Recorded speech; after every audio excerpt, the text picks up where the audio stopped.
Project for today is going to be this 2002 Yamaha Kodiak.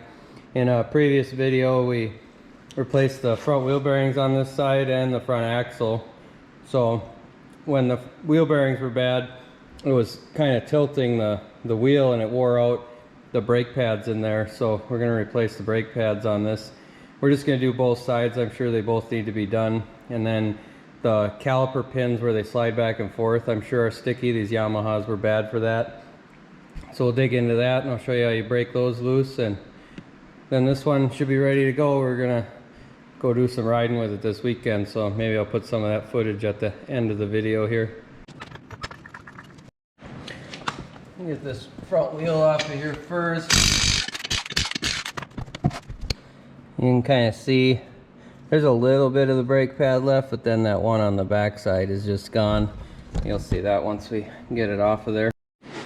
So there's a couple of Allen bolts on the back side. That's the pins that the brake pads sit on. So I recommend getting those at least loose before you pull the actual caliper off. Otherwise it gets pretty tough to get those loose when everything's kind of hanging loose.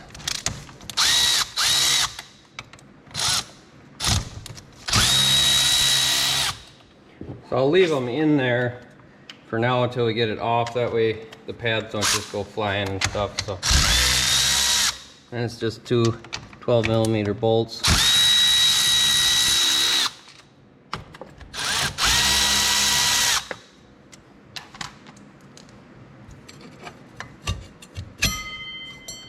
And that comes off. And then this should be like a floating piece. And this one is pretty stuck. So I'll end up having, it's bolted on there, and then this side should just slide out. We'll try to get that off of there too. I'll get the pads out of the way first. These were almost out of here.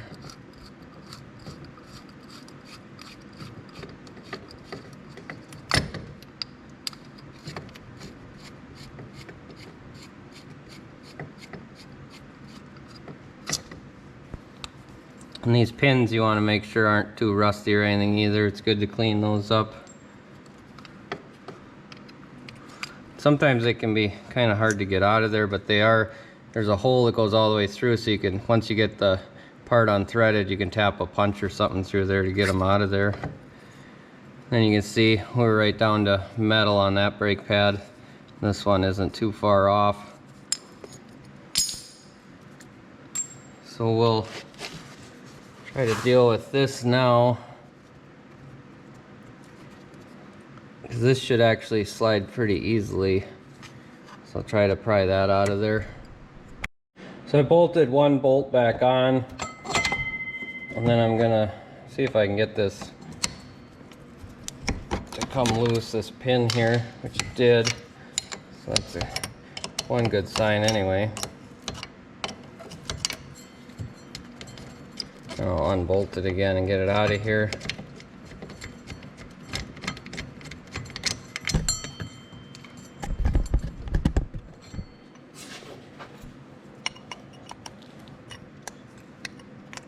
By doing that, you kind of break loose that pin inside there if it was stuck, which it kind of was.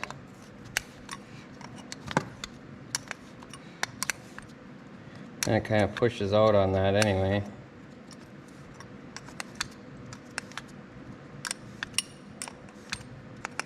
Usually if you can get it out far enough, you can pivot this then.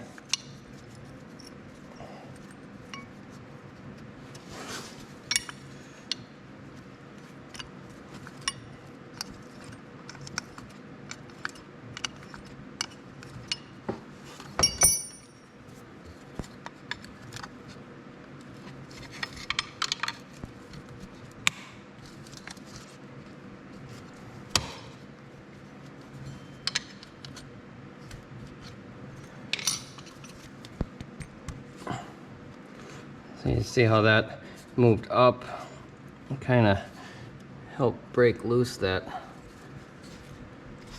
pin down below.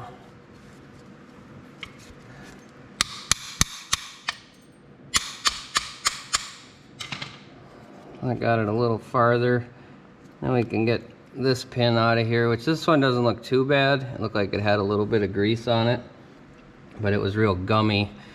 Grease kind of will gum up on there. You kind of want to use something a little bit thinner. And this should come out of here, but I'm gonna have to keep wiggling it back and forth to break it loose since it's so rusted in there. So once you get this to kind of move a little bit, it is bolted through the bracket, so there's a little plastic cover here, rubber cover, that you pop out of there, and then there's a Allen behind there that's a 6mm. So we'll see if that one will come out of there.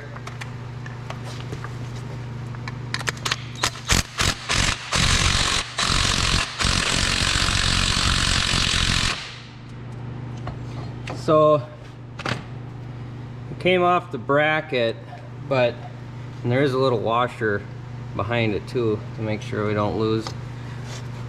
But we're still stuck inside this housing, as you can see.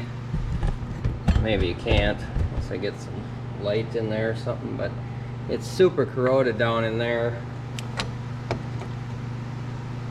So there was water or something getting in there that we need to clean out of there. So I'll keep working on getting that out of there and then bring you back. So you can see how corroded that pin was. It kind of has a groove here that'll hold some lube or something, but it's just full of rust and aluminum corrosion. Pretty much anybody that knows anything about metals will know that unlike metals don't like each other. So like aluminum and steel will corrode together horribly. So this was a terrible design by Yamaha. Every one of these I've worked on. Usually when you do brake pads, you end up having to do this, especially if they've been ridden in any type of water. So we'll get this all cleaned up and we'll lube it up and then throw it back together. So I've got these wire brushes. They work pretty good for getting down into these small spaces. And then I sprayed some lube down in there so it has some lubricant.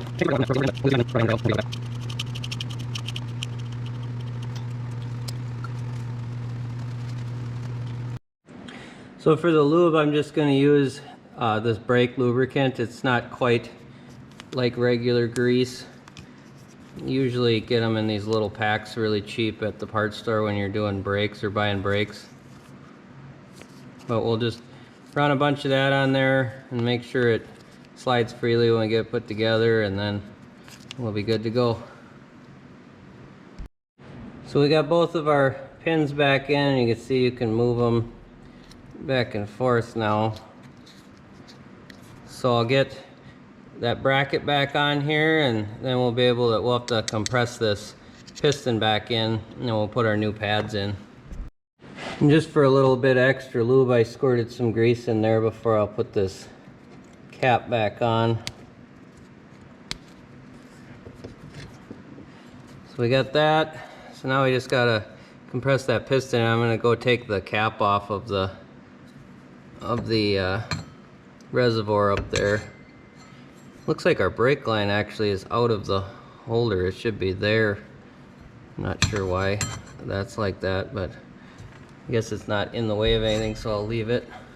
So I got the cap off for the front brakes, and you'll notice how low it is. That's because that piston is pushed really far out. So once we compress it, the level is going to come up in there. So you don't want to fill this until after you've already compressed them and then pumped them back out to where they're going to be.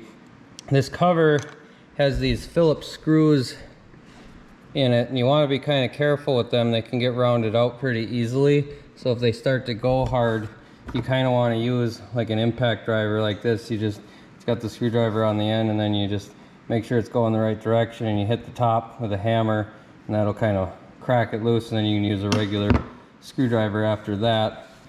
But we'll get that compressed and get our new brake pads in now. So the setup I got here is I just put the old brake pad in here. That usually works pretty good, and then I just put a C-clamp on, and it should just compress back in fairly easily.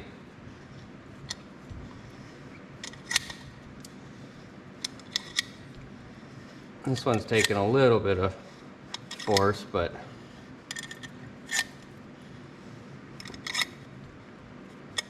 there we go. Get that out of there. And then we can put the new brake pads in with the pins through those, and then we'll get it put back on.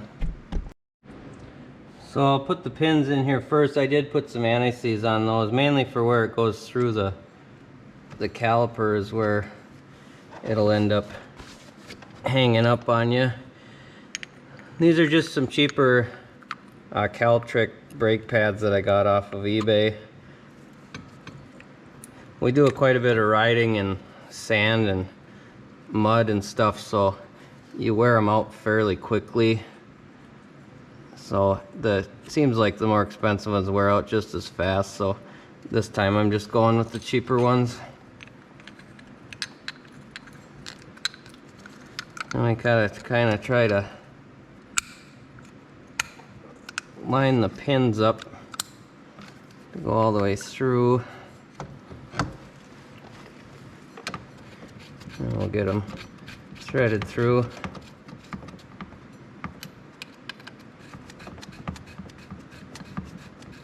You don't really have to tighten these pins down until it's already on the machine, bolted on. It makes it easier.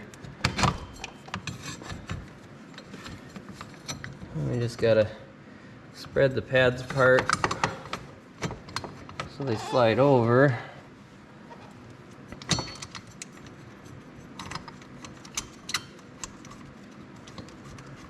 And this should have quite a bit more braking power now that those pins slide. What happens when that pin gets stuck is all that's happening is that piston is pushing, so you're using your inner brake pad and not really the outer one. So that was probably another reason why it ended up wearing that inner brake pad more.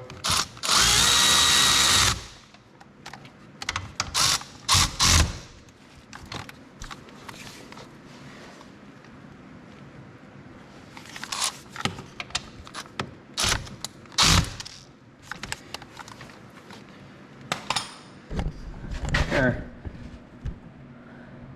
Those look okay in there. And then you usually want to pump the brakes to get these crushed back together and make sure everything works. But one thing I was going to say is you want to be careful when you're turning this, because you're turning the handlebars up here, and as you can see there's more fluid in there now, so as you turn it can kind of push it to one side, so sometimes you'll end up spilling it out.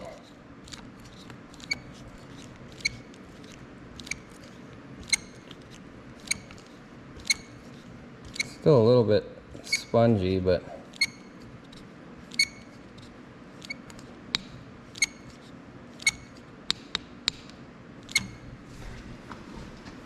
it looks like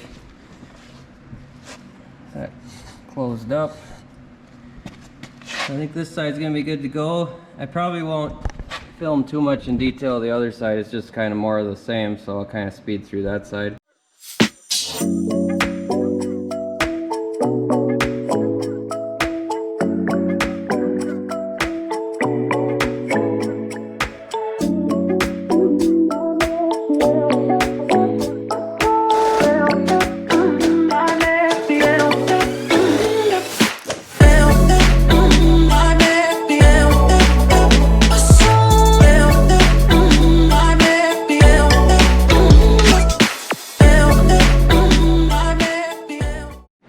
Well, I got it all put back together. They were dragging just a little bit, but now it seems like they're okay.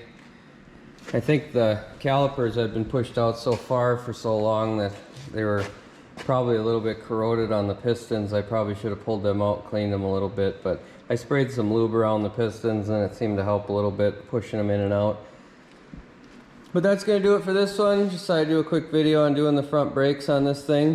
If you like this sort of thing, like the videos and subscribe to the channel, and we'll catch you on the next one.